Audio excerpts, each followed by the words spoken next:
সিরাতের আলোকে আল্লাহ পাকের জমিনে দিন প্রতিষ্ঠার পথ পদ্ধতি বা রূপরেখা কেমন হতে পারে। প্রথম কথা যে দিন প্রতিষ্ঠাটা কি ইবাদত নাকি দুনিয়াবি কাজ? দিন পালন, আচ্ছা আরো গভীরে যাই।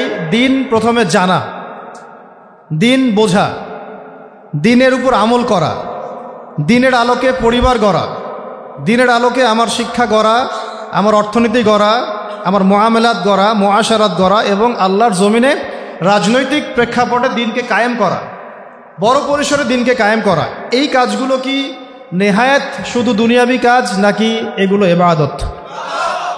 উত্তর ইবাদত। যদি ইবাদত হয়ে থাকে তাহলে ইবাদত কবুলের শর্ত জানতে হবে। এক, ইবাদত কবুল হবে তখনই যখন তা শুধুমাত্র এক আল্লাহকে রাজি খুশি করার জন্য হবে। তার মানে দিন প্রতিষ্ঠা করব আমরা কাকে রাজি খুশি করার জন্যে? আল্লাহকে। এমন নয় যে আমি ক্ষমতা চাই, আমি ক্ষমতায় যেতে চাই, এটাই আমার উদ্দেশ্য, কোশ্চিনকালেও নয়। ক্ষমতায় আমি যাই বা এক্স যাক বা ওয়াই যাক বা জেড যাক, আমরা চাই আল্লাহর জমিনে আল্লাহর দিন কায়েম। ঠিক আছে কথা? ওকে। সেকেন্ড কথা হচ্ছে যে দিন কায়েম যদি ইবাদত হয় তাহলে দ্বিতীয় বিষয় হচ্ছে এই ইবাদতটা তখনই কবুল হবে যখন তা নবী মুহাম্মদ সাল্লাল্লাহু আলাইহি ওয়াসাল্লামের সুন্নাহ মোতাবেক হবে। এক নম্বর শর্ত কি? এটা হতে হবে এক আল্লাহর জন্যে। দুই নম্বর শর্ত, এটা হতে হবে নবী সাল্লাল্লাহু আলাইহি ওয়াসাল্লামের সুন্নাহ তরিকা মোতাবেক। অন্য কোনো তরিকায়, অন্য কোনো পথ পদ্ধতিতে এটা প্রতিষ্ঠাও করা যাবে না, আর করতে গেলেও সেটা ইবাদত বলে গণ্য হবে না। এখন যদি কেউ বলে না আমি আব্রাহাম লিঙ্কনকেই আমার উসওয়াতুল হাসানা হিসেবে বেছে নিয়েছি, তার পথ পদ্ধতিতেই দিন কায়েম করতে হবে, কথাটা কি ঠিক হবে? আমি কার্ল মার্কসকেই বেছে নিয়েছি, মার্কসীয় পদ্ধতিতেই হবে, কথাটা কি ঠিক হবে? আমি জায়নিস্টদেরকে বেছে নিয়েছি, ওরা যেভাবে বোঝাবে সেই মডারেট ইসলাম প্রতিষ্ঠা করলেই দিন কায়েম হবে, ব্যাপারটা কি এমন? আমি লেনিনকে বেছে নিয়েছি, স্টেলিনকে বেছে নিয়েছি, আমি মাও সেতুংকে বেছে নিয়েছি, ইত্যাদি ইত্যাদি। এই মানুষগুলোকে বেছে নিয়ে কেউ যদি তাদের রাজনৈতিক বুঝ অনুযায়ী বা শেখানো তরিকা অনুযায়ী আল্লাহর জমিনে দিন কায়েম করতে চায়, তবে সেটা ইবাদত বলে গণ্য কোশ্চিনকালেও হবে না এবং তার কোনো ফলাফলও আসবে না। কারণ যেহেতু সেটা নবীর তরিকায় হয় নাই, ফলাফল আসার কোনো প্রশ্নই ওঠে না। কথা বোঝা গেছে? আচ্ছা, তিন নম্বর হচ্ছে অবশ্যই ইবাদত কবুল হওয়ার জন্য আমার রিজিকটা হালাল হতে হবে। কি হতে হবে? কোনো হারামখোরদেরকে দিয়ে আল্লাহর জমিনে দিন কায়েম হবে না। দাড়ি টুপিওয়ালা হারামখোর হোক, দাড়ি টুপি ছাড়া হারামখোর, কোনো হারামখোরকে দিয়ে আল্লাহর জমিনে দিন কায়েম হবে না। আসেন, এখন যেহেতু আমরা জানলাম এটা দিন প্রতিষ্ঠা করা, বোঝা, আমল করা, পালন করা, ইকামতে দিন এগুলো ইবাদত, তাই আমাদেরকে অবশ্যই নবী সাল্লাল্লাহু আলাইহি ওয়াসাল্লামের পথ পদ্ধতি, সুন্নাহ এবং সিরাত থেকেই হেদায়েত সংগ্রহ করতে হবে। তো এতক্ষণ আমরা পুরা সিরাতের যে গল্পটা একটা গল্প আকারে যে শুনলাম, সেশন বাই সেশন, সর্বপ্রথম কোন বিষয়টা মাথা নাড়া দিয়েছে আপনাদের? প্রথমটা হচ্ছে যে নবী সাল্লাল্লাহু আলাইহি ওয়াসাল্লাম নবুয়ত প্রাপ্ত হওয়ার আগেও যে সমাজটা ছিল, ওই সমাজটাকে আমরা আইয়ামে জাহিলিয়াত বলতাম, মনে আছে? আর ওই আইয়ামে জাহিলিয়াতের যে বৈশিষ্ট্যগুলো সেগুলো কিন্তু আমরা আলোচনা করেছি, নতুন করে আলোচনা করতে চাচ্ছি না। তাহলে বুঝতে পারলাম ওই জাহিলিয়াতগুলো এখনও সমাজে বিদ্যমান আছে, সেগুলো এখনও পুরোপুরি তো দূর হওয়া অনেক দূরের কথা, বরং ওই জাহিলিয়াতগুলো আগের চাইতেও ভয়ঙ্কর রূপে ফিরে এসেছে। ঠিক আছে? আগে তো জাহিলিয়াত একটা সীমিত পরিসরে ছিল, এখন সেটা একটা বিস্তৃত পরিসরে আমরা দেশে, জেলায়, গ্রামে, গঞ্জে, আঞ্চলিকভাবে, বৈশ্বিকভাবে প্রত্যেকটা জায়গায় সেই জাহিলিয়াতগুলোকে আমরা আবার আগের রূপে ফিরতে দেখেছি এবং দেখছি। তাই জাহিলিয়াতগুলোকে সবার আগে আইডেন্টিফাই করা হচ্ছে আমার দিন কায়েমের প্রথম পদক্ষেপ। এক নাম্বার, দিন কায়েম করার প্রথম পদক্ষেপ হচ্ছে আমাকে সিরাতের আলোকে ওই আইয়ামে জাহিলিয়াত এবং বর্তমান দেশ এবং বিশ্বকে মেলাতে হবে। ওই জাহিলিয়াতগুলো এখনও বিরাজমান আছে কি না এটা আমাকে আগে আইডেন্টিফাই করতে হবে। আমি যদি আইডেন্টিফাই করতে না পারি, ব্যর্থ হই, তাহলে সমাধান খুঁজে পাওয়ার প্রশ্নই ওঠে না। কিন্তু আফসোসের ব্যাপার হচ্ছে আমরা অনেকে এখনও সেটা আইডেন্টিফাই করতে পারি না। আমরা যে এখনও জাহালাতের মধ্যে আছি, এটা আমরা এখনও অনেকে আইডেন্টিফাই করতে পারি না। আপনি যে কোনো অর্থ ব্যবস্থার যারা ধারক বাহক বাংলাদেশের, যে কাউকে ডেকে জিজ্ঞাসা করেন যে আপনারা কি মনে করেন আমাদের ইকোনমি খুব ভালো অবস্থায় আছে, এটা কি ধসে যাওয়ার কোনো সম্ভাবনা আছে, বিশ্বের ইকোনমি কি খুব ভালো অবস্থায় আছে, তারা বলবে হ্যাঁ, বিশ্ব এগিয়ে যাচ্ছে, বিশ্ব এগিয়ে যাচ্ছে। রাজনীতি কি খুব ভালো অবস্থা আছে? হ্যাঁ, খুব ভালো অবস্থা আছে। সংস্কার হচ্ছে, সংবিধান সংস্কার হবে, ইলেকশন হবে, আরও ভালো কিছু হবে, এরকমই চিন্তা চেতনা। শিক্ষা, হ্যাঁ শিক্ষা, কোনো সমস্যা নাই, things are going all right, তাদের ভাবটা এরকম আর। সমাজ, হ্যাঁ সমাজ ঠিক আছে, সংস্কৃতি ঠিক আছে, ওয়ার্ল্ড অ্যাফেয়ার্সও খুব চমৎকার চলছে। তাদের চোখে, তাদের দৃষ্টিতে এই বিশ্ব, দেশ, রাষ্ট্র সব সুন্দর চলছে, কোনো সমস্যা নাই। আর তাদের দৃষ্টিটা হচ্ছে এই বাহ্যিক দৃষ্টি। তারা যদিও কেমব্রিজ, অক্সফোর্ড, হার্ভার্ড থেকে পড়ে এসেছেন, ঢাকা বিশ্ববিদ্যালয়ে ফারাক হয়েছেন, তবুও তারা বাইরের চোখ দিয়েই দেখেন, ভিতরের চোখ তাদের অন্ধ। আর যদি তারা ভিতরের চোখ দিয়ে দেখতে পারতেন তাহলে বুঝতেন যে আসলে কোনো সেক্টরই ঠিক নাই। না আমার ব্যক্তি জীবন ঠিক আছে, আর না শিক্ষা, আর না সংস্কৃতি, আর না অর্থনীতি, আর না ব্যবসা বাণিজ্য, আর না আমার রাষ্ট্র, আর না রাষ্ট্রের সংবিধান আর আইন কানুন, কোনো কিছুই ঠিক নাই। প্রত্যেকটা বিষয়ই আইয়ামে জাহিলিয়াতের সেই বিষ বাষ্পের মধ্যেই ঘোরাফেরা করছে, ঘুরপাক খাচ্ছে। এবং বিশ্বের অবস্থা এর চেয়ে অনেক বেশি করুণ। আমরা শুধুমাত্র রাষ্ট্র নিয়ে কথা বলছি, কিন্তু বিশ্বের অবস্থা কিন্তু এর চেয়েও আরও অনেক ভয়ঙ্কর। তো প্রথমে আমাদের যে কাজটা করতে হবে, সিরাতের আলোকে দিন প্রতিষ্ঠার পথে এগোতে হলে সবার আগে আমাদেরকে ভাই জাহালাত চিনতে হবে। জাহিলিয়াত কোনটা, জাহিলিয়াত কি, কত প্রকার, আইয়ামে জাহিলিয়াতে কোন কোন জাহিলিয়াত ছিল, সেই জাহিলিয়াতগুলো কি এখনকার দেশে এবং বিশ্বে আছে কিনা, এটা যদি আপনি ফাইন্ড আউট করতে পারেন আপনার কাজ অর্ধেক হয়ে গেছে আলহামদুলিল্লাহ। এটা ফাইন্ড আউট করতে না পারলে জনবল, সমাজ, রাষ্ট্র, ক্ষমতা, হ্যাঁ আপনার এই যে শোডাউন, আইওয়াস, অর্থ ব্যবস্থা, টাকা পয়সা, এগুলো দিয়ে কিচ্ছু করতে পারবেন। আগে আপনাকে সমস্যা চিহ্নিত করতে হবে, সমস্যাগুলো কোন কোন জায়গায়। আসলেই কি রাসূল সাল্লাল্লাহু আলাইহি ওয়াসাল্লামের সেই মানে আইয়ামে জাহিলিয়াত যেটাকে আমরা বলছি, তিনি আসার আগের কথা বলছি, ওই জাহালাতগুলো কি এখনও বর্তমান বিশ্বে আছে কিনা, এটা আইডেন্টিফাই করাটা হচ্ছে আমাদের প্রথম চ্যালেঞ্জ এবং প্রথম কাজ। আল্লাহ পাক আমাদেরকে করার তৌফিক দান করেন। দ্বিতীয় বিষয়টা হচ্ছে, খেয়াল করে দেখুন সিরাতের আলোকে, যখন এটা স্পষ্ট হয়ে গেছে যে একটা সমাজ জাহেলি, একটা সমাজ অন্ধকারাচ্ছন্ন, তখন আল্লাহ রাব্বুল আলামিন সেই সমাজটাকে সংস্কার করার জন্যে তার পক্ষ থেকে একজন রাসূল পাঠিয়েছেন। অ্যাজ এ টিচার একজন রাসূল পাঠিয়েছেন, এবং তার কাছে আল্লাহ রাব্বুল আলামিন আল্লাহর পক্ষ থেকে তার কিতাব কোরআন এবং সুন্নাহ নাজিল করেছে। মানে সমাজ সংস্কার করতে হলে, আল্লাহর জমিন থেকে জাহালাত দূর করতে হলে, দিন প্রতিষ্ঠা করতে হলে, ব্যক্তি থেকে নিয়ে রাষ্ট্র পর্যন্ত, আগে আমার একটা জ্ঞানের উৎস লাগবে। একটা কি লাগবে? জ্ঞানের উৎস লাগবে। জাহালাত মানে অন্ধকার দূর করতে হলে আমাকে আলো লাগবে। আর এই আলো আমার নিজের বুদ্ধি থেকে, আমার হৃদয় থেকে, আমার বিজ্ঞান থেকে, আমার দর্শন থেকে এটা আবিষ্কৃত হবে না। এই আলো আসবে আল্লাহর পক্ষ থেকে। এই আলো কার পক্ষ থেকে আসবে? আল্লাহর পক্ষ থেকে আসা সেই আলোকে আমরা দুই ভাগে ভাগ করতে পারি। একে তো আমাদের নবী সাল্লাল্লাহু আলাইহি ওয়াসাল্লাম নিজেই সেই আলো, সুবহানাল্লাহ, এবং তার উপরে এসেছে আল্লাহ পাকের পক্ষ থেকে আল কোরআনুল কারীম এবং নবীর সুন্নাহ। এই দুই আলোকবর্তিকা হাতে নিয়ে তিনি এই অন্ধকারাচ্ছন্ন সমাজটাকে সংস্কার করার মিশনে হেঁটেছেন। প্রথম শুরু হয়েছে ইকরা বিসমি রাব্বিকাল্লাযী খালাক দিয়ে, পড়ুন আপনার রবের নামে যিনি আপনাকে সৃষ্টি করেছেন। তারপরে এসেছে ইয়া আইয়ুহাল মুদ্দাসসির, হে কম্বল আবৃত রাসূল, কুম ফাআনযির, আপনি উঠুন সতর্ক করুন। মানে আগে এসেছে পড়াশোনা করার কথা। যখন আমরা সমাজ সংস্কার করতে চাইব, আল্লাহর জমিনে দিন কায়েম করার প্রশ্ন উঠবে, তখন সবার আগে নিজের জীবন থেকে শুরু করতে হবে এবং পড়াশোনা দিয়েই শুরু করতে হবে, জ্ঞান অর্জন দিয়েই শুরু করতে হবে। এটা ছাড়া অন্য কোনো অপশন আমাদের সামনে খোলা নেই। যদি আমরা সেই ওহির জ্ঞানে আলোকিত না হতে পারি, তাহলে আমরা এই অন্ধকারাচ্ছন্ন সমাজকেও আলোকিত করতে পারবো না। সহজ কথা। নিজে যে ব্যক্তি আলোকিত না, সে অন্যকে আলো দিবে কিভাবে? নিজে যেটা আলোকিত না, যে ব্যক্তি বা যে সত্তা আলোকিত না, সে কিভাবে অন্য একটা সত্তাকে আলোকিত করতে পারে? তাই সবার আগে আমাদের প্রয়োজন আল্লাহ পাকের ওহির জ্ঞানের চর্চা বাড়িয়ে দেওয়া। আল্লাহ পাক তৌফিক দান করেন। এবং সেই ওহির জ্ঞানে আলোকিত হয়ে নিজেও এর উপরে আমল করা, আমার পরিবারটাকে সেভাবে গড়া, এবং আমার যতটুকু পর্যন্ত আল্লাহ পাক আমাকে ক্ষেত্র দিয়েছেন সেখানেই আলোকে ছড়ায় দেওয়া। ইনশাআল্লাহ এভাবে আস্তে আস্তে সমাজ আলোকিত হবে ইনশাআল্লাহ। তাহলে আমরা সিরাতের আলোকে দিন কায়েমের পথে অন্যতম একটা নিয়ামক হিসাবে পাচ্ছি ওহির জ্ঞান, ওহির জ্ঞানের চর্চা, সেই জ্ঞান শেখা, সেই জ্ঞানের প্রচার করা, প্রসার ঘটানো এবং তার উপরে আমল করা। আল্লাহ পাক বোঝার তৌফিক দান করেন।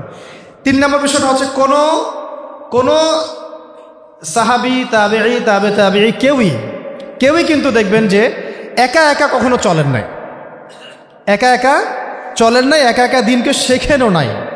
একা একা চলা তো বহু দূরের কথা, একা একা দিনকে তারা শেখেনও নাই। সবসময় তারা রাসূল সাল্লাল্লাহু আলাইহি ওয়াসাল্লামের সোহবতে থেকেছেন।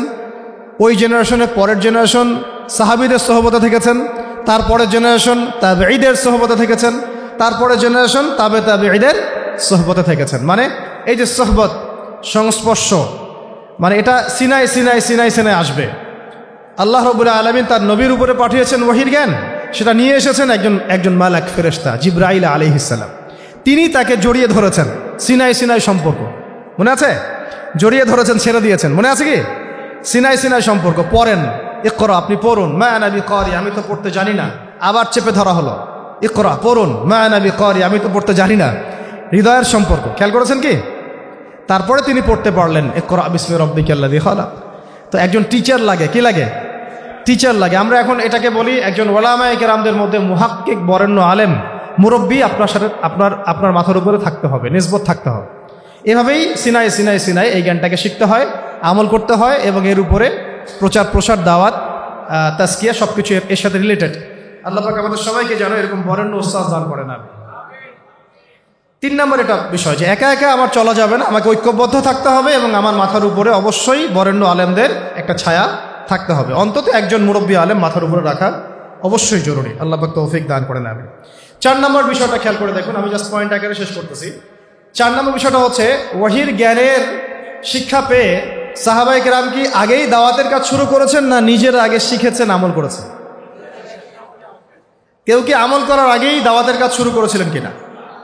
তাহলে আমরা বুঝতে পারলাম যে দাওয়াতের কাজ করার আগে আমার নিজের উপরে দিনটাকে কায়েম করতে হবে। এখন এটা সত্য যে একসাথে তো আমি আর সবগুলো আমল করতে পারবো না, পারবো না। অন্তত ফরজ ওয়াজিব এগুলো যখন আমার আদায় হয়ে যাবে তখন আমি দিনের দাওয়াতের ক্ষেত্রে মনোনিবেশ করবো ইনশাআল্লাহ। এবং এমন বিষয়ের দাওয়াত আমি দিব না যে বিষয়ে আমার কোনো জ্ঞান নাই। আর যে বিষয়গুলো ইখতিলাফপূর্ণ, মতবিরোধপূর্ণ, সেই বিষয়গুলোকে আমি দাওয়াতের মূল এজেন্ডা বানাবো না। দাওয়াতের মূল এজেন্ডা ইখতিলাফি বিষয়গুলো হবে না। দাওয়াতের মূল এজেন্ডা হবে মৌলিক বিষয়গুলো, যেমন ইসলাম, ঈমান, সালাত, সওম, যাকাত, হালাল, হারাম, জায়েজ, নাজায়েজ, এইগুলো হবে আমার দাওয়াতের মূল বিষয়। আকীদাগত বিষয় হোক, আমলগত বিষয় হোক, বা ফিকহি বিষয় হোক, আমি আগে মূল বিষয়গুলো দাওয়াত দিব, তারপরে আমি আসবো গভীরে ইনশাআল্লাহ। আল্লাহ পাক তৌফিক দান করেন। ওকে, তো এটা হলো চতুর্থ বিষয়টা। বুঝলাম যে আগে নিজেদেরকে আমলের উপর থাকতে হবে, তারপরে আমরা ইনশাআল্লাহ অন্যকে দাওয়াতের ব্যাপারটাই বেশি জোর দিব। পঞ্চম বিষয় হচ্ছে যে খেয়াল করে দেখুন, প্রথম 3টা বছর, কত বছর? প্রথম 3টা বছর নবী সাল্লাল্লাহু আলাইহি ওয়াসাল্লাম গোপনে গোপনে দিনের দাওয়াত দিয়েছেন। আর আমরা কিন্তু এখন গোপন দাওয়াতটাকে অনেকে দাওয়াতই মনে করি না। আমাকে আগে জানাতে হবে, আমাকে আগে দেখাতে হবে, আমাকে আগে ভিডিওতে আসতে হবে, আমাকে জাতিকে মানে লাইভে এসে বলতে হবে। আমরা গোপনীয়তা রক্ষা করাটাকে সুন্নাহ মনে করি না অনেকে। নবী সাল্লাল্লাহু আলাইহি ওয়াসাল্লাম প্রথম 3টা বছর গোপনে গোপনে ইসলামের দাওয়াত দিয়েছেন। তাহলে বুঝতে পারলাম যে গোপনে দাওয়াত দেওয়াটাও কি এক প্রকার একটা সুন্নাহ। এবং এই গোপন দাওয়াতের মধ্য দিয়ে যে মানুষগুলো দাওয়াত কবুল করেন তারা কিন্তু আবু বকর সিদ্দিক হন, তারা কিন্তু ওমর ইবনুল খাত্তাব হন, হামজা রাদিয়াল্লাহু আনহু হন, তারপর আব্দুল বিন মাসউদ রাদিয়াল্লাহু আনহু হন। ওই সময় গোপন দাওয়াতে কারা ইসলাম কবুল করেছেন? এই মানুষগুলো। আবু বকর রাদিয়াল্লাহু আনহু, ওমর ইবনুল খাত্তাব, উসমান বিন আফফান, তালহা বিন উবাইদুল্লাহ, আব্দুর রহমান বিন আউফ, সাঈদ বিন আবি ওয়াক্কাস, আব্দুল্লাহ বিন মাসউদ, বিলাল বিন রাবাহ, এর যত সাহাবী আছে দেখছেন যারা বদরে, উহুদে, খন্দকে একদম সীসা ঢালা প্রাচীরের মতো নবী সাল্লাল্লাহু আলাইহি ওয়াসাল্লামের পাশে দাঁড়িয়েছিলেন, তারা কিন্তু ইসলাম কবুল করেছেন সেই গোপন দাওয়াতের সময়। তাই আমাদেরকে লৌকিকতা থেকে বের হয়ে আসতে হবে। আল্লাহর জমিনে দিন কায়েম করতে চাইলে কিছু কিছু ক্ষেত্রে অবশ্যই গোপনীয়তার দরকার আছে না নাই? আছে। সব যদি আমরা জানাই দেই তাহলে তো আমাদের গোপনীয়তা, প্রাইভেসি বলে কিছু থাকে না, আর তখন তো আমরা বিপদে পড়ি বেশি। তাই গোপন দাওয়াতের ব্যাপারটাতেও মাথায় একটু জোর দেওয়া। আল্লাহ পাক আমাদেরকে তৌফিক দান করেন। 5 নাম্বার হচ্ছে, কয়টা বললাম? 5 না 4? এটা 5 হয়ে গেছে। 6 নাম্বার হচ্ছে, দেখেন গোপনে দাওয়াত দেওয়ার পরে যখন ওমর, হামজা রাদিয়াল্লাহু আনহুমা তাদের মতো কিছু সাহাবী ইসলাম কবুল করলেন, তখন ইসলামের শক্তি বেড়ে গেল। মানে ওমর রাদিয়াল্লাহু আনহু মানে হচ্ছে তিনি একাই 100 জন কাফেরের বিপক্ষে যথেষ্ট। হামজা রাদিয়াল্লাহু আনহু মানে একাই তিনি 100 কাফেরের এগেনস্টে যথেষ্ট। এবং তাদের শুধু শারীরিক শক্তি ছিল এমন না, তাদের অর্থনৈতিক শক্তিও ছিল এবং সামাজিক রাজনৈতিক শক্তিও ছিল। তারা যখন একটা কথা বলতেন পুরা কওম সেই কথা বিশ্বাস করত, মানত। হেই বনু আদি, তোমরা এই কাজটা করো। বনু আদি চুপচাপ সেই কাজ করবে, কোনো কথা বলবে না। এই বনু আব্দুল মুত্তালিব, তোমরা এই কাজ করো, আমার ভাতিজাকে সাপোর্ট দাও। বনু আব্দুল মুত্তালিব সেইভাবে সাপোর্ট দিবে, নড়াচড়া করবে না।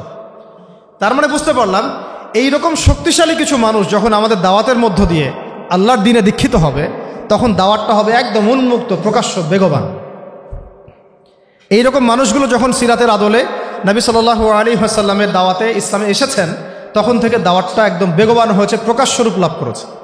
এখন আমাদের জন্য সুবিধা, এটা আল্লাহ পাকের রহমত, যে বাংলার জমিনে প্রকাশ্য দাওয়াত বহু আগে থেকেই শুরু হয়ে গেছে।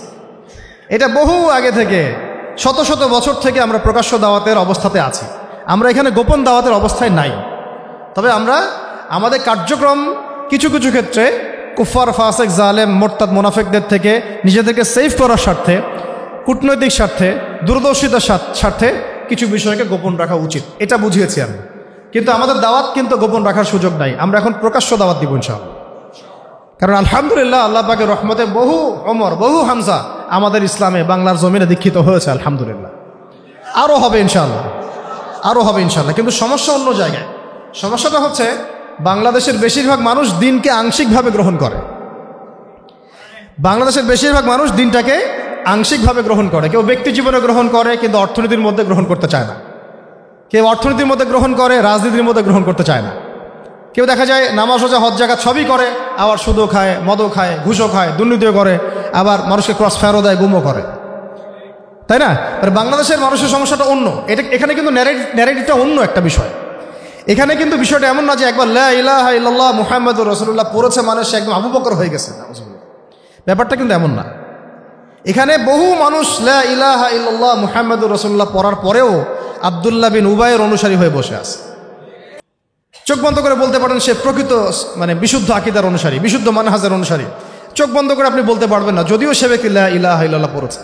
বাংলাদেশের সমস্যাটা ডিফারেন্ট, কারণ এখানে দর্শনগত, আদর্শগত কিছু প্রবলেম আছে।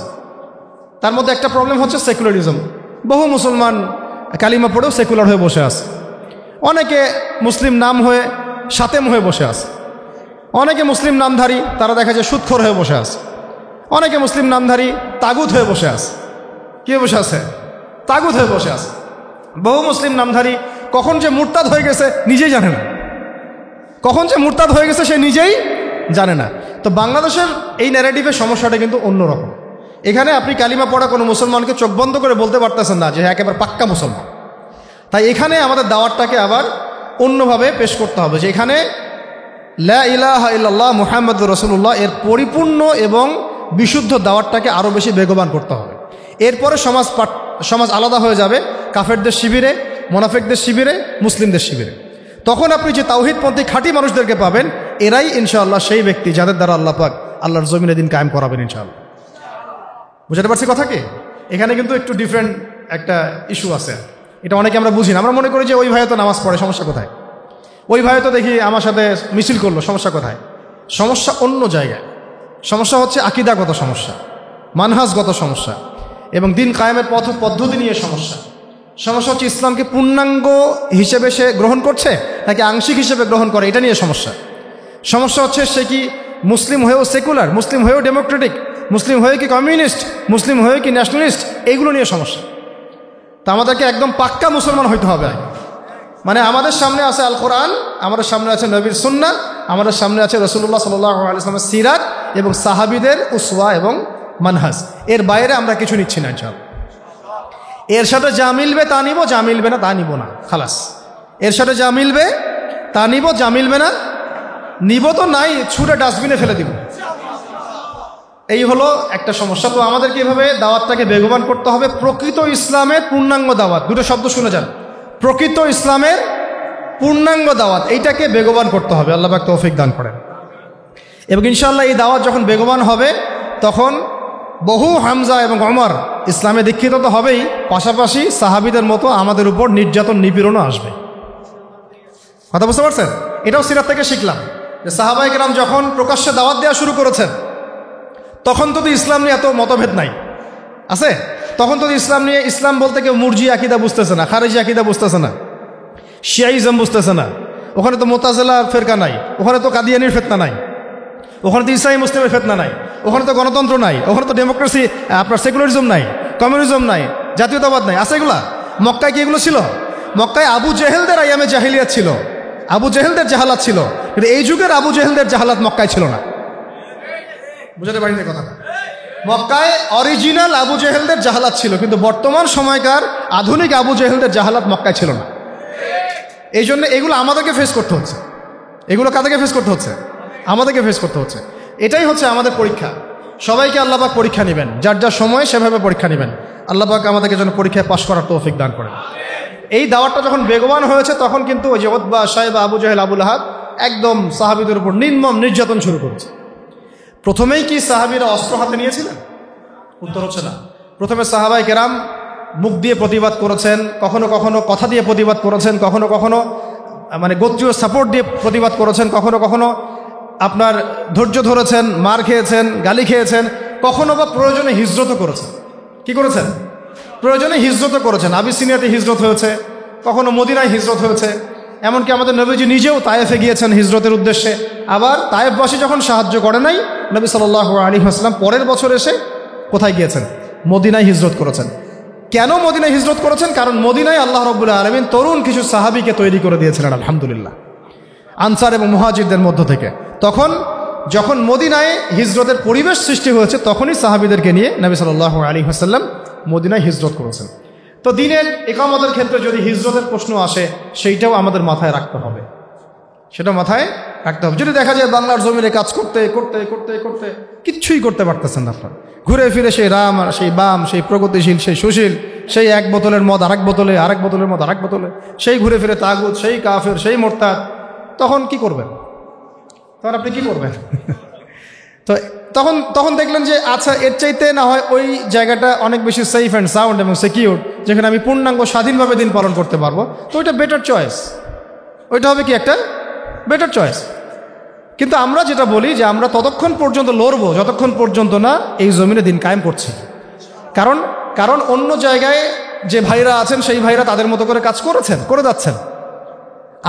তাদের কিন্তু আমাদেরকে প্রয়োজন নাই, তাদের কিন্তু আমাদেরকে প্রয়োজন আসলে নাই। তারা কিন্তু তাদের জায়গায় ঠিকই কাজ করছেন। আমাদের নিজেদেরই প্রয়োজন নিজেদেরকে। আমরাই এখন ঐক্যবদ্ধ হতে পারি নাই, এক প্ল্যাটফর্মে আসতে পারি নাই, সত্য মিথ্যা স্পষ্টই করতে পারি নাই। আমরা এখন পর্যন্ত হক বাতিলের সাথে এই লড়াইয়ে আমরা এখনো সামনের কাতারে আসতেই পারি নাই। নিজের অবস্থান স্পষ্ট করতে পারি নাই, নিজের আকীদা স্পষ্ট করতে পারি নাই, আমাদের মানহাজ স্পষ্ট করতে পারি নাই, দিন কায়েমের রূপরেখা স্পষ্ট করতে পারি নাই। আমরা কি চাই সেটাই জনগণকে বোঝাতে পারি নাই কেউ। তো যারা কাজ করা তারা তো করছে। একজন ভাই যদি শহীদ হন, তিনি তো সবচেয়ে বড় সফল, তিনি চলে গেছেন জান্নাতে ইনশাআল্লাহ। আফগানে যদি কোনো ভাই আমেরিকান বুলেটে শহীদ হন, তিনি তো জান্নাতে চলে গেছেন ইনশাআল্লাহ। সিরিয়াতে কোনো বোন যদি নির্যাতিতও হয়, তারপরে ইনশাআল্লাহ তার জন্য আল্লাহ পাক জান্নাতে মাকাম রাখবেন ইনশাআল্লাহ। কথা হচ্ছে আমি আমার অঞ্চলে কি করছি, কথা হচ্ছে কি আমি বা আমরা আমাদের অঞ্চলে দিন কায়েমের জন্য কি করছি, আমাদের কর্মসূচি কি, আমাদের পদক্ষেপ কি, আসলে কি করছি আমরা, নাকি সব ভার্চুয়ালি করছি, হাওয়ায় করছি, আসলে বাস্তবে তেমন কোনো ইম্প্যাক্ট নাই, আসলে বিষয়টা কোনটা, এইগুলো নিয়ে আমাদেরকে ভাবতে হবে। আল্লাহ পাক আমাদের সবাইকে সিরাতের আলোকে আমাদের জমিনে কাজ করার তৌফিক দান করেন। এরপরে তো বললাম সাহাবীরা হিজরত করেছেন। যদি দেখেন যে কোনোভাবেই কোনো কিছু হচ্ছে না, তো আপনার কাছে অনেক অপশন আছে, যদি সেই সুযোগ থাকে। এখন তো জাতীয়তাবাদের বেড়া জালে এমনভাবে বিশ্বকে মানে অক্টোপাসের মতো চেপে ধরা হয়েছে যে আপনি চাইলে একটা মুসলিম কান্ট্রিতে যেতেও পারবেন না। পারবেন? কত প্রসেসিং, তখন তো উল্টা নিজের কাঁধে বিপদ ডেকে নিয়ে আসবেন আপনি। নিজের উপকার করতে গিয়ে মানুষেরই ক্ষতি করে ফেলবেন আপনি, এমনও হইতে পারে, আল্লাহ না করুন। কথা হচ্ছে আমরা সিচুয়েশন বুঝে, অবস্থা বুঝে পদক্ষেপ নিব ইনশাআল্লাহ। তবে এই দাওয়ার ব্যাপারটা কখনোই থেমে থাকবে না, দাওয়ার ব্যাপারটা কখনো থেমে থাকবে না। যা হোক হয়ে যাক, দাওয়াত চলতে থাকবে ইনশাআল্লাহ। এবং দাওয়াত যদি পূর্ণাঙ্গ হয় এবং পরিপূর্ণ হয়, তাহলে কি আসবে? সাহাবায়ে কেরামদের মতো বাধা বিপত্তি আমাদের উপরে আসতে পারে। যদি এসে যায়, সেক্ষেত্রে আমাদেরকে সবর করতে হবে, কখনো কখনো হিকমা অবলম্বন করতে হবে, কিন্তু মাঠে টিকে থাকতে হবে, মাঠে টিকে থাকতে হবে। আল্লাহ পাক আমাদেরকে টিকে থাকার তৌফিক দান করেন। এরপরে খেয়াল করে দেখেন সিরাতের আলোকে সাহাবায়ে কেরাম এক পর্যায়ে চলে গেলেন কোথায়? মদিনায়। কোথায়? তার মানে কোনো অবস্থাতেই যখন মক্কায় টিকতে পারলেন না, তারা বাধ্য হয়ে তারা কোথায় চলে গেলেন? কার নির্দেশে? আল্লাহর নির্দেশে। কেন গেলেন? কারণ মদিনায় কিছু তরুণ সাহাবী আওস ও খাজরাজ গোত্রে তারা ইসলাম কবুল করেছেন। সুবহানাল্লাহ। প্রথম দফায় 6 জন, তারপর 12 জন, তারপর ৭৫ জন। কতজন? এবং এই ৭৫ জন কিন্তু ভাই যেমন তেমন মানুষ ছিলেন না। এই ৭৫ জন ছিলেন তৎকালীন সময়ে ওই অঞ্চলের, অর্থাৎ ওই মদিনার ইয়াসরিবের, মদিনার নাম কি ছিল? ইয়াসরিবের সবচেয়ে প্রভাবশালী পরিবারগুলোর মধ্যে অন্যতম। সাদ বিন মুয়াজ রাদিয়াল্লাহু আনহুর এক কথায় অনেক কিছু হতো। তারা কিন্তু যেমন তেমন ব্যক্তি ছিলেন না, XYZ ছিলেন না, তারা ছিলেন প্রভাবশালী ব্যক্তিত্ব। ধরেন মালয়েশিয়া একটা গভর্নমেন্ট আছে, ধরেন মালয়েশিয়ার গভর্নমেন্টের কি প্রভাব নাই? তিনি যদি বলেন যে আমরা বাংলাদেশ থেকে 100 জন দায়ীকে এখানে সিকিউরিটি একটা জায়গা দিব, পারেন কি না? ডানে বামে। আপনার নিজের ঘরের মধ্যেই তো নাই, নিজের ঘরেই তো নাই। কয়জন আপনাকে এভাবে মানে অভয় দিবে যে হ্যাঁ ইসলামের প্রকৃত বাণী প্রচার করো, আমি তোমার সাথে আছি? কার কলিজা আছে? কতজনের কলিজা আছে? কথা হচ্ছে এই, সাদ বিন মুয়াজ রাদিয়াল্লাহু আনহুর সাথে আরেকজন সাহাবী আছেন, উনিও সাদ রাদিয়াল্লাহু আনহু। তো ওই সাদ রাদিয়াল্লাহু আনহু ছিলেন আরেকটা গোত্রের সর্দার। তো এরকম বহু বরেণ্য সাহাবী, মুসআব বিন উমাইর রাদিয়াল্লাহু আনহু যখন হিজরত করে গিয়েছেন, তখন এই সাহাবীরা তাকে প্রোটেকশন দিয়েছেন, নিরাপত্তা দিয়েছেন, এবং তিনি নির্দ্বিধায় মদিনায় দাওয়াতের কাজ করতে পেরেছেন। তখনই কিন্তু ৭৫টা ফ্যামিলি ইসলাম কবুল করেছে। সুবহানাল্লাহ। এইরকম অনেক সাহাবী আনসারদের মধ্যে, মুহাজিরদের মধ্যে। কথা হচ্ছে যে হিজরত করতে পারলাম কখন? যখন আমরা দেখলাম একটা অঞ্চলের মাশাআল্লাহ বরেণ্য মানুষগণ, যাদেরকে ওই সমাজে মান্য করা হয়, তারা ইসলাম কবুল করেছেন। এ মুনাফিক মার্কা ইসলাম না, প্রকৃত ইসলাম। এবং তারা এমনভাবে দিন কবুল করেছেন, তারা আল্লাহ রসুলের হাতে বায়াত করেছেন যে আপনি আপনার সাহাবীদেরকে এখানে চলে আসেন, আমরা আপনাকে এবং আপনার সাহাবীদেরকে সেইভাবে নিরাপত্তা দিব যেইভাবে আমরা আমাদের সন্তান, আমাদের স্ত্রীদেরকে নিরাপত্তা দিই। বিনিময়ে আমরা কি পাবো ইয়া রাসূলুল্লাহ? নবীজি বললেন যে আল জান্নাত, তোমরা জান্নাত পাবে। কি পাবে? জান্নাত পাবে। সেখানে হিজরত হলো। হিজরত হওয়া মানে হচ্ছে মদিনায়, দেখেন অনেক কথা বলে, মদিনায় কিন্তু মুসলিমরা সত্যিকার অর্থে সংখ্যাগরিষ্ঠ ছিল না কখন। অনেকে মনে করেন যে মদিনায় মনে হয় আমরা সংখ্যাগরিষ্ঠ ছিলাম, কথাটা কিন্তু পরিপূর্ণ সঠিক নয়। ওখানে মদিনায় নবী সাল্লাল্লাহু আলাইহি ওয়াসাল্লাম হিজরত করে গিয়েছেন সাহাবীদেরকে নিয়ে। ওখানে দেখছেন বনু কুরাইজা, বনু কাইনুকা, বনু নাজির, 3টা বড় বড় গোত্র। পাশে আছে খায়বারে আবার একটা বড় ইহুদি গোত্র, 4টা গোত্র বড় বড়। আবার মদিনায় আছে আব্দুল্লাহ বিন উবাইয়ের অনুসারীরা, মুনাফিক, মুখে ইসলাম কবুল করেছে, মন থেকে করে নাই। ওদের শত্রুতা নবী সাল্লাল্লাহু আলাইহি ওয়াসাল্লামের সাথে, কারণ আব্দুল্লাহ বিন উবাইকে ওই আওস ও খাজরাজ তারা মিলে মদিনার প্রধান বানাতে চেয়েছিল। নবী সাল্লাল্লাহু আলাইহি ওয়াসাল্লাম যখন সেখানে হিজরত করে গিয়েছেন, তখন তিনি হয়ে গেছেন অল ইন অল, একচ্ছত্ব অধিকারী। এই কারণে তার হিংসা, এই জালান থেকে সে মুখে ইসলাম কবুল করলো, মন থেকে কখনো ইসলাম কবুল করে নাই। সে একা ছিল না, তার অনুসারী ছিল। ঠিক আমাদের সমাজের মুনাফিকরা কি একার অনুসারী আছে? তাহলে দেখেন মদিনার অবস্থা দেখেন, ওখানে ইহুদিরাও ছিল, মুনাফিকরাও ছিল, আবার কিছু পৌত্তলিকও ছিল। এরকম একটা অবস্থায় শুধু 2টা কম, আওস এবং খাজরাজ, তারা ইসলাম কবুল করেছিলেন। ব্যাস, আমাদের আর কিচ্ছু দরকার হয় নাই।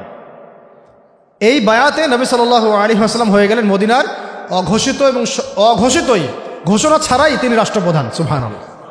কারণ তিনি তো নবী তিনি যখন আমার নবী, তিনি আমার নেতা, তিনি আমার রোল মডেল, তিনি আমার আদর্শ, তিনি আমার উসওয়া, তাহলে যদি রাষ্ট্র কায়েম করি তাহলে নেতা কে হবে? আমার নবী হবে। আর কে হবে? সাল্লাল্লাহু আলাইহি ওয়াসাল্লাম। আর কেউ হবে? সাল্লাল্লাহু আলাইহি ওয়াসাল্লাম। তো এখন নবী সাল্লাল্লাহু আলাইহি ওয়াসাল্লাম হলেন রাষ্ট্রপ্রধান। তার মানে আমাদের নবীজি নিজেও রাষ্ট্র কায়েম করেছেন, প্রমাণ হলো। তার রাষ্ট্রের মধ্যে অমুসলিমরা ছিল কি না? ছিল। তাদের অধিকার নষ্ট করা হয়েছে? এই রাষ্ট্রের মধ্যে আমরা কি সংখ্যাগরিষ্ঠ ছিলাম, নাকি ধরা যায় সমান? ধরা যায় কি সমান? একদম সংখ্যাগরিষ্ঠ নই আমরা, ওদের অনেক গোত্র আছে। তবু আমাদের যে আদর্শ, আমাদের যে আকীদা, আমাদের যে দিন, সেটাকেই সবচেয়ে প্রাধান্য দেওয়া হয়েছে। আমরা কি ওখানে ধর্ম যার উৎসব সবার করেছিলাম? বলেন। আমরা কি ওখানে ইহুদিদের ওই প্যাগোডা গিয়েছি, খ্রিস্টানদের গির্জাতেও গিয়েছি, হিন্দুদের মানে ওই পৌত্তলিকদের পূজাতেও গিয়েছিলাম? আমরা সহ অবস্থান করেছি শান্তিপূর্ণ, কেউ কারো ধর্মে দীক্ষিত হই নাই, কেউ কারো আদর্শে দীক্ষিত হই না। বরং মদিনা সনদ করা হয়েছিল, ওই সনদে তারা সিগনেচার করেছিল আমাদের সাথে সহ অবস্থান করবে। পরে একটার পর একটা সনদ তারা ভঙ্গ করেছে, এরপর তাদেরকে বের করে দেওয়া হয়েছে।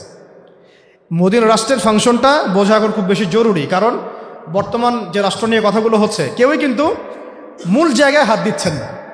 সবাই বলছেন এটা সংস্কার করা দরকার, এইটা সংস্কার করা দরকার, আমাদের সামনে এই পদক্ষেপ নেওয়া যেতে পারে, ওইটা নেওয়া যেতে পারে। কিন্তু আপনি সর্বকালের সর্বশ্রেষ্ঠ মহামানব মুহাম্মদুর রাসূলুল্লাহ সাল্লাল্লাহু আলাইহি ওয়াসাল্লামের নিজের হাতে গড়া মদিনা রাষ্ট্রের ফাংশনটা আপনি কিন্তু নিচ্ছেন না, বরং আপনি তাকে মূল্যায়নও করছেন না। ওই রাষ্ট্রের যে ফাংশন, এর চেয়ে বড় কোনো ফাংশন বিশ্ববাসী দেখে নাই, এমন শান্তির রাষ্ট্র কখনো বিশ্ববাসী দেখে নাই। ওর উপর দাঁড়িয়ে দীর্ঘ 1250 বছর আমরা বিশ্ব শাসন করেছি। কত বছর? 1250 বছর। ওই রাষ্ট্র কাঠামোর উপর দাঁড়িয়ে উমর রাদিয়াল্লাহু আনহুর সেই 10 বছরের খেলাফত চলে গিয়েছে। কেউ এগুলো নিয়ে কথা বলছে না, কারণ এগুলো নিয়ে কথা বলতে হলে কয়েকটা জায়গায় তাদেরকে আত্মসমর্পণ করতে হবে, যে আত্মসমর্পণটা তারা করতে চাইবেন না। কথা হচ্ছে আত্মসমর্পণ কোথায় করতে হবে?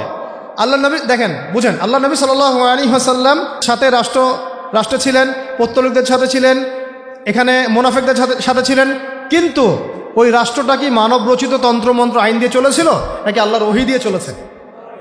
ভালো করে বুঝে বলেন, ওই মদিনা রাষ্ট্র কি মানব রচিত তন্ত্র মন্ত্র বা সংবিধান দিয়ে চলেছে নাকি আল্লাহর ওহী কুরআন এবং হাদিস দিয়ে চলেছে? এই জায়গায় কি বাংলাদেশের 99.99% যারা রাজনীতি করে তারা কি মানবে? আমাকে বলেন। যত সেকুলার আছে, ডেমোক্রেটিক আছে, এই যে সমাজতন্ত্রের মানুষ আছেন, তারপর রাম বাম সুশীল প্রগতিশীল আছেন, এবং আমাদের এই যে ধর্মনিরপেক্ষ মানুষগুলো আছেন, পাশাপাশি জাতীয়তাবাদী মানুষগুলো আছেন, আপনারা কি একটা বিষয় মানবেন যে বাংলাদেশটা আল্লাহর কালাম কোরআন এবং তার নবীর সুন্নাহ দিয়ে চলুক? দেখি কার বুকে সাহস আছে, কে বলেন যে হ্যাঁ আমি মানবো। আপনাদের কথা বলছি না, যারা এগুলো ডিল করেন তাদের কথা বলছি। মানবে কারা? এই দাড়ি টুপি বলা কিছু মানুষ। কারা মানবে? এই দাড়ি টুপি বলা, পাগড়ি জুব্বা পরা কিছু মানুষ, যাদেরকে তারা বলে মৌলবাদী। কি বলে? যাদেরকে তারা বলে এরা হচ্ছে ধর্মান্ধ, এরা হচ্ছে তৌহিদি জনতা। এটা আবার নতুন গালি দিচ্ছে আর কি, তাই না? আপনারা বলবেন তৌহিদি জনতা, এটা আমাদের ফখরের পরিচয়, এটা আমাদের গর্বের পরিচয়। তোমরা যদি তৌহিদি জনতা হতে না পারো তাহলে কাফেরদের জনতা হয়ে যাও, আর তৌহিদি জনতা হতে না পারলে দিন শেষে তোমাকে কাফের জনতাই হতে হবে, অথবা মুনাফিকদের জনতা হবে, এর বেশি কিছু হতে পারে। কথা হচ্ছে একটা সহজ সরল কথা বলে, এত কিছু, দেশের শিক্ষা, দেশের অর্থনীতি, দেশের রাজনীতি, দেশের আপনার সংস্কৃতি ইত্যাদি ইত্যাদি, দেশের সংবিধান, সংস্কার, নির্বাচন, একটা বিষয় কি আপনারা মানবেন? কেউ যারা এগুলো করছে তারা কি একটা বিষয় মানবে যে আসেন বাংলাদেশে যেহেতু 90% মুসলিমের দেশ, এই দেশটাকে আমরা আল্লাহর কোরআন দিয়ে শাসন করি, নবীর হাদিস দিয়ে শাসন করি, ইসলামের বিধানগুলো দিয়ে শাসন করি, তারা কি মানবে? প্রশ্ন হচ্ছে কেন মানবে না? উত্তর হচ্ছে, এটা তো একটা উত্তর আছেই, তাদের উপরে যারা থাকে তারা মাইন্ড করবে, তাদের আবার তাক থাকবে না, ক্ষমতা থাকবে না, তারা এসে সেখানে এটাকে মৌলবাদী রাষ্ট্র বলতে পারে ইত্যাদি, তাই না? তো কথা হচ্ছে তারা নিজেরা কেন মানবে না? তারা তো মুসলিম। ব্যক্তি জীবনে তারা যেহেতু নিজেরাই ধর্ম পালন করে না, তাই রাষ্ট্র পর্যায়ে ধর্ম পালনের প্রশ্নই ওঠে না। এটা মূল কথা আর কি। তারা কিন্তু ব্যক্তি জীবনে ধর্ম পরিপূর্ণরূপে পালন করেন না, তাই রাষ্ট্র ব্যবস্থায় ধর্ম প্রতিষ্ঠা তো কোনো প্রশ্নই ওঠে না। আমাদের প্রতিবেশী দেশ যদি ওই আবার বলতে পারে আমরা অখণ্ড ভারতের সেই ইয়াতে ফিরে যেতে চাই, তাহলে আমরা কেন বলতে পারবো না যে আমরাও বাংলার জমিনে এক টুকরা মদিনা রাষ্ট্র চাই? আমরা তো বেশি কিছু বলি নাই, আমরা বলছি আমরাও বাংলার জমিনে একটা ছোট্ট কি চাই, মদিনা রাষ্ট্র চাই। ঠিক মদিনা রাষ্ট্র যেভাবে চলেছে আমাদের রাষ্ট্রটা সেভাবে চলুক, কোনো সমস্যা? আমাদের সমস্যা নেই। সমস্যা কাদের?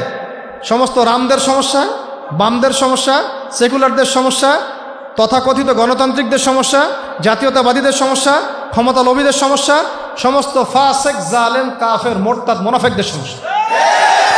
আমাদের কোনো সমস্যা নেই। আমাদের সমস্যা আছে?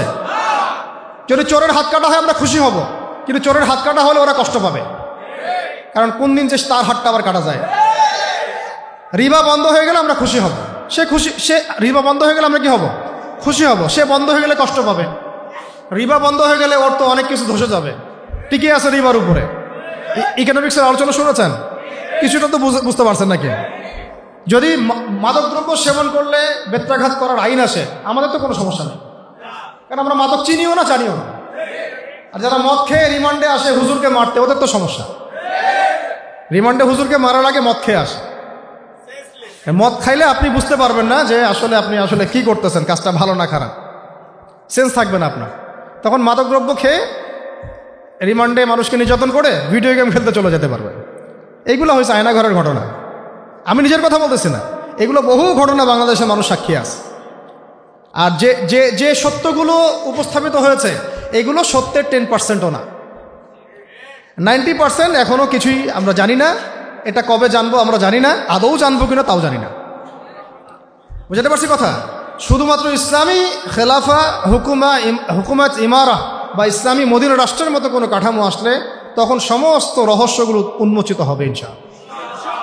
এখনও যা দেখছি আমরা এগুলো সব কিছু না, এর পিছনে আরও অনেক গল্প আছে, গল্পের আড়ালে বহু গল্প আছে, এগুলো আমরা জানছি না, বুঝতে পারছি না। আল্লাহ পাক প্রত্যেক জালেমের যেন উপযুক্ত বিচার করেন, আমরা এতটুকু তো বলতে পারি। আরশের রব তো আমাদের কথা শুনছেন, তাই না? আল্লাহ পাক প্রত্যেক জালেমের যেন উপযুক্ত বিচার করেন, দৃষ্টান্তমূলক শাস্তি দান করেন, এমন বিচার আল্লাহর পক্ষ থেকে নাজিল করেন যেন সে দুনিয়াতেও কখনো সুখ না পায়, পরকালেও না পায়। আমরা তাদের জন্য কখনো দোয়া করতে পারবো না। আল্লাহ পাক আমাদের দোয়াগুলো কবুল করবেন। এরপরে আসেন যে এই যে মদিনা রাষ্ট্রের কাঠামো, লম্বা হয়ে যাচ্ছে নাকি? শেষ করতেছি। এই কাঠামোটা কি আমাদের এখানে ইমপ্লিমেন্ট করা যায় না? আসলে যাবে কি? আচ্ছা, এখন আপনাদেরকে আমি বুঝাই, রাষ্ট্র গঠন করতে কয়টা উপাদান লাগে? 4টা। ভূখণ্ড লাগে, আমাদের ভূখণ্ড আছে। জনসংখ্যা লাগে, আমাদের জনসংখ্যা আছে। আমাদের সার্বভৌমত্ব লাগে, আছে কি? আছে, কিন্তু বৈশ্বিক প্রেক্ষাপটে হয়তো নাই। মানে আমরা আঞ্চলিকভাবে স্বাধীন, বৈশ্বিকভাবে হয়তো স্বাধীন না। আর 4 নম্বর কি প্রয়োজন হয়? সংবিধান, তাই তো? একটা বিধান যেটা দিয়ে রাষ্ট্র চলবে। এখন এই বিধানটাতে গিয়ে সমস্যা হচ্ছে, এখানে আমরা কোরআন এবং সুন্নাহকে আমাদের সংবিধান হিসেবে রাখতে পারি নাই। এখানে রেখেছি আমরা সেই 72, সেই কি 72, ওখানে 4টা মূলনীতি আছে, 4 দেবতা। কয় দেবতা? 4 দেবতার পূজা হয়। 1 হলো গণতন্ত্র, 2 হলো ধর্মনিরপেক্ষতাবাদ, 3 হলো কমিউনিজম, আর 4 হচ্ছে জাতীয়তাবাদ। এর বাইরে কোনো কিছু নাই। তারা মনে করে এর বাইরে দুনিয়াতে আর কিছু নাই। তারা মনে করে রাজনীতি করতে হবে, দেশ চালাতে হবে, এই তো বাইরে এই 4টাই তো, আর বাইরের কি আছে? ভাবখানা এরকম আর কি। আবার এই 4টাতে হাত দেওয়া যাবে না, হাত দেওয়া যাবে না, কিন্তু এটা পবিত্র, এটাতে হাতও দেওয়া যাবে না, কথাও বলা যাবে না, এটা ধরার আগে মনে হয় ওযু করতে হবে। ভাবখানা এরকম আর কি। এটা কি আল্লাহ পাঠিয়েছেন? তার রাসূল পাঠিয়েছেন? এটা কি কোনো সাহাবী লিখেছেন? কোনো ইমাম লিখেছেন? লিখেছে কারা? যারা লিখেছে তারা কি খুব মুত্তাকি মানুষ, পরহেজগার মানুষ? তারা কি দিনদার মানুষ? তাহলে এখানে হাত দেওয়া যাবে না কেন? কেন সংস্কার করা যাবে না? কেন কথা বলা যাবে না? কেন এখানে ইসলাম বিরোধী বিষয়গুলোকে বের করে ফেলা যাবে না? কেন এখানে ইসলামের পক্ষের বিষয়গুলোকে ঢুকানো যাবে না? কেন যাবে না? এটা প্রশ্ন না, একটা কমন প্রশ্ন। আচ্ছা, এটা তো আল্লাহ পাঠান নাই ভাই, এটা তো রাসূল নিয়ে আসেন নাই, এটা তো মানুষের মস্তিষ্ক প্রসূত। মানুষ তো এটাও বলতেছে সমকামিতা ভালো জিনিস, মানুষ বলতেছে মদ খাওয়া যায়, মানুষ বলতেছে যে ছেলে ছেলে জেনা করা যায়, মেয়ে মেয়ে জেনা করা যায়, মানুষ বলতেছে রিলেশনশিপও করা যায়, প্রেমের জন্য বিয়ে করবো না, খালি সেক্স করার জন্য বিয়ে করবে। তো মানুষ তো অনেক কিছুই বলে। তো মানুষের সব কথাই কি অকাট্য হয়? মানুষের কথাগুলো কি সত্য মিথ্যার অভ্রান্ত উৎস? মানুষের কথা কি সত্য মিথ্যা, ন্যায় অন্যায়ের অভ্রান্ত অকাট্য মানদণ্ড? তাহলে সত্য মিথ্যা, ন্যায় অন্যায়ের মানদণ্ড কোনটা? আল্লাহ পাকের ওয়াহি, আল্লাহর ওয়াহি, আল্লাহর পক্ষ থেকে প্রাপ্ত ওয়াহি, প্রত্যাদেশ, যেটা আমাদের সামনে মওজুদ কোরআন এবং সুন্নাহর হালতে, কোরআন এবং সুন্নাহর সুরতে।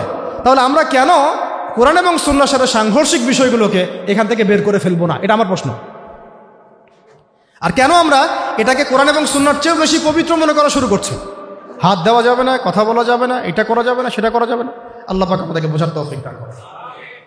মূল কথায় আসি, যতদিন পর্যন্ত ব্যক্তি জীবন থেকে শুরু করে রাষ্ট্র জীবন পর্যন্ত কোরআন এবং সুন্নাহ ভিত্তিক আইন, বিধান এবং শাসনগুলোকে কার্যকর করা যাচ্ছে না, ততদিন পর্যন্ত মুসলিম জাতির আর্থসামাজিক কোনো উন্নয়ন কখনো সম্ভব না। আল্লাহ পাক আমাদের সবাইকে কথাগুলো বোঝার তৌফিক দান করেন। সিরাতের আলোকে আমরা শিখলাম, রাষ্ট্র যদি গঠন করতেই হয় কেমন করতে হবে? মদিনার মতো। কেমন? তো মদিনা রাষ্ট্রে আমরা কি খুব কোণঠাসা অবস্থায় ছিলাম, নাকি বুক ফোলায় বাঁচছি? মদিনা রাষ্ট্রে কোনো মুসলমান ভয় ছিল? কোনো বোনের উপর জুলুম হয়েছে? চুরি হয়েছে? হইলেও 1-2টা, হাত কেটে ফেলা হয়েছে।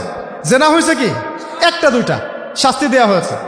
ওই সময় কি মুসলিমরা অমুসলিমদের হাতে মার খাইছে? না, আমরা প্রত্যেকটা যুদ্ধে জয়লাভ করছি। ওই সময় কি আমাদের সম্মান মর্যাদা কমেছিল না বেড়েছিল? ওই সময় কি অর্থ ব্যবস্থা আমাদের ধসে গিয়েছিল না উন্নতি হয়েছিল? কোন সেক্টরটা নিয়ে কথা বলবেন?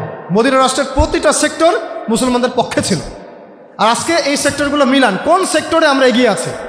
শিক্ষা এগিয়ে আছে কি? সমাজ কল্যাণ এগিয়ে আছে? আমরা কি বিজ্ঞান প্রযুক্তিতে এগিয়ে আছি? আমরা কি অর্থ ব্যবস্থা এগিয়ে আছি? আমরা কি ক্ষমতার দিক থেকে বিশ্বের অন্য রাষ্ট্রকে ডমিনেট করতে পারছি? আমরা আসলে কোন দিক দিয়ে এগিয়ে আছি? কোন দিক দিয়ে এগিয়ে আছি? এক্স্যাক্টলি আমরা শুধু এগিয়ে আছি দুর্নীতির দিক দিয়ে, খেয়ানতের দিক থেকে, জুলুমের দিক থেকে, ব্যভিচারের দিক থেকে, ধর্ষণের দিক থেকে, খুনের দিক থেকে, গুমের দিক থেকে, ক্রসফায়ারের দিক থেকে, এগুলো দিয়ে আমরা এগিয়ে আসি। এগিয়েটা আমরা আসি কোন দিক থেকে? তো আল্লাহ পাক আমাদেরকে কথাগুলো বোঝার তৌফিক দান করে। এরপরে আমরা আর কোনো প্রকার এই নতুন বোতলে পুরাতন মদ খাইতে চাই না। আমরা চাই আল্লাহ পাকের জমিনে আল্লাহর দিন যেন পরিপূর্ণ বাস্তবায়িত হয়। এটার জন্য আপনাদের অনেক ভূমিকা আছে। ভূমিকাগুলো হচ্ছে, দেখেন, এই রাষ্ট্রটা আসমান থেকে নাজিল হয় নাই, ওই সাহাবীরা গড়েছেন। নবী সাল্লাল্লাহু আলাইহি ওয়াসাল্লামের সাথে থেকে সাহাবায়ে কেরাম কি করেছেন? গড়েছেন। তো এটা মানুষকেই করতে হবে, আমাদেরকেই করতে হবে, গড়তে হবে। গড়ার জন্যে আগের ধাপগুলো তো বললাম যে আল্লাহ পাকের জমিনে দিন কায়েম করতে হলে আমাদেরকেও সাহাবীওয়ালা জিন্দেগি যাপন করতে হবে। আমাদেরকে এই যুগের আবু বকর, ওমর, ওসমান, আলী হতে হবে। আদারওয়াইজ আমাদের দ্বারা মদিনা রাষ্ট্র কায়েম হবে না। এরপরে দেখেন, মদিনা রাষ্ট্র কায়েম হওয়ার পরে মক্কা বিজয় হয়েছিল না? মদিনা থেকে মক্কা বিজয়, এই যে পুরো রাস্তাটা মদিনা থেকে মক্কা বিজয় মাত্র 8 বছর থেকে 9 বছরের ঘটনা। এই 8-9 বছরের মধ্যে ইসলাম শুধু তাবলিগের মধ্যে সীমাবদ্ধ থাকে নাই। দাওয়াত হয়েছে, তাবলিগ হয়েছে, অর্থ ব্যবস্থাকে স্বাবলম্বী করা হয়েছে, রাষ্ট্রীয় নিরাপত্তা নিশ্চিত করা হয়েছে, আল্লাহ প্রদত্ত সংবিধান রাষ্ট্রে প্রয়োগ করা হয়েছে, তার আনসার মুহাজিরদের মধ্যে ভ্রাতৃত্বের বন্ধন স্থাপন করা হয়েছে, বহির্বিশ্বে দাওয়াতের কাজ করা হয়েছে, এবং বেশি থেকে বেশি গাজওয়া এবং সারিয়া হয়েছে। গাজওয়া এবং সারিয়া মানে দাওয়াতের সাথে তাবলিগের সাথে জিহাদ এবং কিতাল হয়েছে। এগুলো যখন হতে হতে হতে আমাদের জনসংখ্যা বৃদ্ধি পেয়েছে, আমাদের টেরিটরি এক্সপ্যান্ড করেছে, পাশাপাশি আমাদের অর্থ ব্যবস্থাও সমৃদ্ধ হয়েছে, আস্তে আস্তে প্রায় বিনা যুদ্ধে আমরা কিন্তু মক্কা জয় করেছি। তার মানে একবার মদিনা রাষ্ট্র তৈরি করতে পারলে মক্কা বিজয় করাও সম্ভব। আর মক্কা বিজয় করতে হলে আপনাকে মদিনা রাষ্ট্র গঠন করতেই হবে, আদারওয়াইজ আপনি বিশ্ব জয় করতে পারবো না। আমরা বিশ্ব জয় করতে পারবো না। প্রত্যেকটা অঞ্চলে অঞ্চলে এক একটা করে ছোট ছোট মদিনা রাষ্ট্র দরকার। তারপরে দেখবেন বৃহত্তর পরিবেশে ইনশাআল্লাহ তাআলা মক্কা বিজয় হবে। আমরা এটা হাদিস থেকে জানি যে ইমাম মাহদির সময় এবং ঈসা ইবনে মারইয়ামের সময় তারা প্রায় 40 বছর, কত বছর? 40 বছর এই পুরো বিশ্বকে ইসলামী খেলাফতের আন্ডারে নিয়ে আসবেন ইনশাআল্লাহ। কত বছর? 40 বছর। ইমাম মাহদির ইন্তেকাল হবে আগেই, হয়তো 7 বা 9 বছর পরেই আত্মপ্রকাশের, কিন্তু ঈসা আলাইহিস সালাম 40 বছর পর্যন্ত পুরো বিশ্বের মধ্যে ইসলামী খেলাফা কায়েম করবেন ইনশাআল্লাহ। তখন এই জাতীয়তাবাদের জাহালাতগুলোও থাকবে না। পতাকা হবে একটা। পতাকা হবে কয়টা? একটা ইনশাআল্লাহ তাআলা। এবং দেখবেন, আপনাদের কি মনে হয় তিনি আসার পরে আব্বুদের কাছে যাবেন, গিয়ে বলবেন যে আমাদেরকে লোন দেন, হ্যাঁ, আমাদেরকে জাতিসংঘের সদস্য পদ দেন, অ্যাপ্লাই করবেন? দৃশ্যটা কেমন মনে হয়? ঈসা আলাইহিস সালাম বসে আছেন জাতিসংঘে, ব্যাপারটা কেমন লাগে? আসলে এগুলো কখনো হবে না ইনশাআল্লাহ। হবে না তো হবেই না, বরং ওই সময় এই ধরনের কোনো তাগুদি সিস্টেমের অস্তিত্বই থাকবে না ইনশাআল্লাহ। আচ্ছা, একটা সময় কি এরা ছিল? আজকে থেকে 150-200 বছর আগে তারা কি ছিল? ওই সময় যেমন তারা ছিল না, ভবিষ্যতেও তারা থাকবে না। মাঝখানের এই সময়টুকুতে তারা শুধু পুরো বিশ্ববাসীকে শাসনের আন্ডারে নিয়ে আসার জন্য এই তন্ত্রমন্ত্রগুলো লঞ্চ করেছে, আর কিচ্ছু না, আর কিচ্ছু না। শুধুমাত্র এই 200-300-400 বছরের বিষয়গুলো আল্লাহু আ'লাম বিস-সাওয়াব, সঠিক আল্লাহ পাক জানেন, কিন্তু সময়সীমা এতটুকুই ইনশাআল্লাহ আযজা ওয়া জাল। দেখবেন সামনে দেখবেন পুরো দিন বদলাই গেছে ইনশাআল্লাহ। এদের না থাকবে কোনো অস্তিত্ব, না থাকবে কোনো ক্ষমতা, আর না থাকবে কোনো দৌরত্ব, না থাকবে কোনো দাপট ইনশাআল্লাহ আযজা ওয়া জাল। তো আমরা বুঝতে পারলাম যে এইভাবে সিরাতের আলোকে যদি আমরা দিন কায়েম করতে চাই, তাহলে আমাদেরকেও সাহাবিওয়ালা সেই জিন্দেগি করতে হবে। প্রথমে বলেছিলাম ভাই কি, জাহালাত চিনতে হবে, তারপরে দিনের ইলম অর্জন করতে হবে, অবশ্যই আমল বাড়াতে হবে, হালাল খাইতে হবে, মুরব্বী ওলামায়ে কেরামদের সোহবতে থাকতে হবে, এবং তাজকিয়া অর্জন করতে হবে, আত্মশুদ্ধি অর্জন করতে হবে। এরপর দাওয়াতের কাজ করতে হবে। দাওয়াতের ক্ষেত্রে আমাদেরকে গোপন দাওয়াতও থাকবে, প্রকাশ্য দাওয়াতও থাকবে। এই দাওয়াত দিতে গিয়ে আংশিক দাওয়াত দিব না, পূর্ণাঙ্গ ইসলামের দাওয়াত দিব ইনশাআল্লাহ। আর এই পূর্ণাঙ্গ ইসলামের প্রকৃত দাওয়াত দিতে গেলে সমাজের মধ্যে হক আর বাতিলের কনফ্লিক্ট সৃষ্টি হবে। তখন দেখা যাবে অনেক বাতিলপন্থী আমাদের দলেও যেমন আসবে, তেমনি অনেক বাতিল আমাদের উপর আগ্রাসী ভূমিকাও রাখতে পারে। ওই সময় আমাদেরকে সবর করতে হবে, ধৈর্য ধরতে হবে। প্রয়োজনে হিজরতের রাস্তাও খোলা আছে, কিন্তু আমরা দাওয়াত কখনো বন্ধ রাখবো না। এরপরে আল্লাহ রাব্বুল আলামিন ইনশাআল্লাহ আস্তে আস্তে এইভাবে দাওয়াতের কাজ করতে থাকলে, তাবলীগের কাজ করতে থাকলে, প্রয়োজনে গাজওয়া এবং সারিয়ার মধ্য দিয়ে ইনশাআল্লাহ এক পর্যায়ে আমরা যদি মদিনা রাষ্ট্র কায়েম করতে পারি, একদিন মক্কা বিজয় হবে ইনশাআল্লাহ। আল্লাহ পাক আমাদের সবাইকে সিরাতের আলোকে দিন কায়েম করার তৌফিক দান করেন। আবার বলছি, আল্লাহ পাক আমাদের সবাইকে সিরাতের আলোকে দিন কায়েম করার তৌফিক দান করেন। সিরাতের আলোকে দিন কায়েম করতে হলে সবাইকে সিরাত তো পড়তে হবে নাকি? আজকের কনফারেন্স থেকে আমরা একটা প্রত্যয় ব্যক্ত করি যে আমরা আগামী 1 মাসের মধ্যে, কয় মাস? আগামী 1 মাসের মধ্যে কমপক্ষে 3টা সিরাতের বই পড়ে শেষ করবো ইনশাআল্লাহ। রাজি আছি তো ইনশাআল্লাহ? আর বেশি বেশি পড়াশোনা করতে হবে, আমল বাড়াতে হবে, ওলামায়ে কেরামের সোহবতে থাকতে হবে, হারাম খাওয়া যাবে না এবং ইসলাম বিরোধী কোনো তৎপরতার সাথে সম্পৃক্ত হওয়া যাবে না। এখন আমাদের সামনে এই বাংলাদেশকে নতুন করে বিনির্মাণ করার সময়, এবং এই সুযোগটা যদি আমরা হাতছাড়া করি আমরা আরও 50 বছর পিছিয়ে যাব। কথা বুঝতে পারছেন? যদি আমরা এখন এই সুযোগটা হাতছাড়া করি বা আমরা যদি পিছুপা হই এবং হক আর বাতিলকে স্পষ্ট না করি, তাহলে আমরা আরও 50 বছর পিছায় যাব। কিন্তু এটা আমরা হতে দিতে চাই না। তাই আমরা চাই সবাই মিলে এখন থেকে আমরা দাওয়াতের কাজ করবো ইনশাআল্লাহ। আমরা তো শান্তিকামী জনগণ, আমরা কি উগ্র হতে চাই? বা আমরা কি আদৌ উগ্র? আমরা কি আদৌ জঙ্গি? আমরা কি আদৌ সন্ত্রাসী? হ্যাঁ, যখন তারা ইসলামের বিপক্ষে অবস্থান নেবে, কোরআন এবং সুন্নাহর বিপক্ষে অবস্থান নেবে, আল্লাহ বিরোধী আইন করবে, আল্লাহর হালালকে হারাম করবে, আল্লাহর হারামকে হালাল করবে, আল্লাহকে গালি দিবে, রাসূলকে গালি দিবে, তখন কি আমরা চুপ করে বসে থাকবো? তখন আমাদের এই প্রতিবাদটাকে কি তারা বলবে এটা উগ্রতা? যদি তারা আমাদের সেই প্রতিবাদকে উগ্রতা বলতে চায়, তাহলে আমরা বলবো তাহলে তো আপনারা উগ্রতা প্রদর্শন করে ক্ষমতায় গিয়েছেন। তাহলে কি এটা উগ্রতা ছিল? কখনোই না। আমরা কি তাদেরকে উগ্র বলেছি? আমরা কি আমাদের মাজলুম ভাইদেরকে কখনো উগ্র বলেছি? তারা জুলুমের শিকার হয়েছিলেন, প্রতিবাদ করেছেন, আলহামদুলিল্লাহ। আমরা তাদের জন্য দোয়া করি, তাদের শহীদদের জন্য দোয়া করি, এবং তাদের যারা আহত তাদের জন্য আমরা শেফার দোয়া করি। তাদেরকে আল্লাহ পাক আরও বড় করেন, আমরা সেই দোয়া করি। কারণ তারা মাজলুম ছিলেন, তারা জালেমের প্রতিবাদ করেছেন। আমরাও যখন মাজলুম হব, আমাদের চোখের সামনে জুলুম দেখবো, আমরা কি চুপ করে বসে থাকবো? তখন যদি আপনারা আমাদেরকে জালেম বলতে আসেন, তাহলে কিন্তু আমরা আপনাদেরকে চিনব না। শোনেন, অভ্যুত্থান হয়েছে, এখনো বিপ্লব হয় না।